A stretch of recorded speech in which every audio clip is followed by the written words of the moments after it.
ભારત દેશમાં એક મોટું ડિજિટલ પરિવર્તન આવવા જઈ રહ્યું છે। દેશમાં બનતા દરેક નવા ફોનમાં હવે સંચાર સાથી એપ અગાઉથી જ ઇન્સ્ટોલ કરાયેલી હશે। પહેલીવાર દેશમાં કોઈ એપને ડિવાઇસમાં સ્થાયી રૂપે રહેવાની પરવાનગી મળી છે। શું મોબાઈલની સુરક્ષાના નામ પર નાગરિકોની અંગત માહિતી પર વોચ રાખવામાં આવી રહી છે? શું ડિજિટલ પર્સનલ ડેટા પ્રોટેક્શન કાનૂન બંધારણની મર્યાદા તળે આવે છે?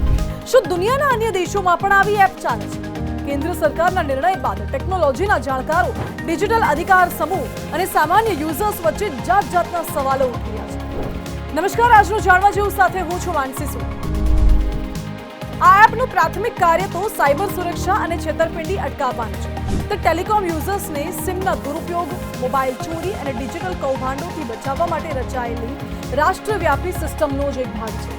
આ એપ તમારા કોલ્સ ટેપ નહીં કરે, તમારા મેસેજ સ્કેન નહીં કરે અથવા તમારો વ્યક્તિગત ડેટા પણ નહીં વાંચે। તે ફક્ત ટેલિકોમ ઓળખ ચકાસણી અને ડિવાઇસ લેજિટિમેસી પર ધ્યાન કેન્દ્રિત કરશે। સંચાર સાથી એપની સૌથી મહત્વપૂર્ણ વિશેષતાઓમાંની એક એ છે કે તે યુઝર્સ અને સરકાર બંનેને એક જ ઓળખ સાથે કેટલા મોબાઈલ નંબર લિંક છે તે જોવાની મંજૂરી આપે છે। જો કોઈએ તમારા આધાર અથવા અન્ય કોઈ આઈડીનો ઉપયોગ કરીને છેતરપિંડીથી તમારું સિમ કાર્ડ રજીસ્ટર કરાવ્યું હોય તો તમને આ એપ્લિકેશન દ્વારા તાત્કાલિક જાણ કરવામાં આવશે। પછી તમે ફરિયાદ પણ નોંધાવી શકો છો અને તે અનઅધિકૃત નંબરોને ડીએક્ટિવેટ પણ કરી શકો છો। સેન્ટ્રલ ઇક્વિપમેન્ટ આઇડેન્ટિટી રજિસ્ટર દ્વારા સંચાર સાથી અધિકારીઓને ખોવાયેલા અથવા ચોરાયેલા ફોનને તેમના IMEI નંબરોને બ્લોક કરીને ટ્રેક અને અક્ષમ કરવામાં પણ મદદ કરે છે।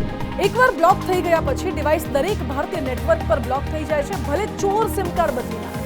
હવે કોંગ્રેસના ટોચના નેતાઓએ સંસદની બહાર સંચાર સાથી એપને લઈને સવાલો ઉઠાવ્યા તો ટેલિકોમ પ્રધાન જ્યોતિરાદિત્ય સિંધિયાએ જવાબ આપતા કહ્યું કે એપ યુઝ કરવી ફરજિયાત નથી। જો કોઈ ગ્રાહક ઈચ્છે તો એપ ડિલીટ પણ કરી શકે છે ફોનમાંથી। સરકારનું કહેવું છે કે સંચાર સાથી જાસૂસી માટે બનાવવામાં નથી આવ્યું, તે તમારી કોઈ પણ પ્રાઇવેટ કન્ટેન્ટનું નિરીક્ષણ નથી કરતું।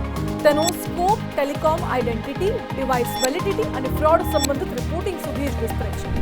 હવેના નવા ફોન્સમાં આ એપ ઇનબિલ્ટ આવશે અને જે અત્યારે જૂના ફોન છે એમાં અપડેટ કરીને આ એપ તમારા ફોનમાં આવી જશે। પછી તમારે આ એપ યુઝ કરવી છે તો તેમાં લોગિન કરીને રજીસ્ટર કરો। અગર યુઝ નથી કરવી તો તમે એને ડીએક્ટિવેટ પણ અથવા ડિસેબલ પણ કરી શકો છો।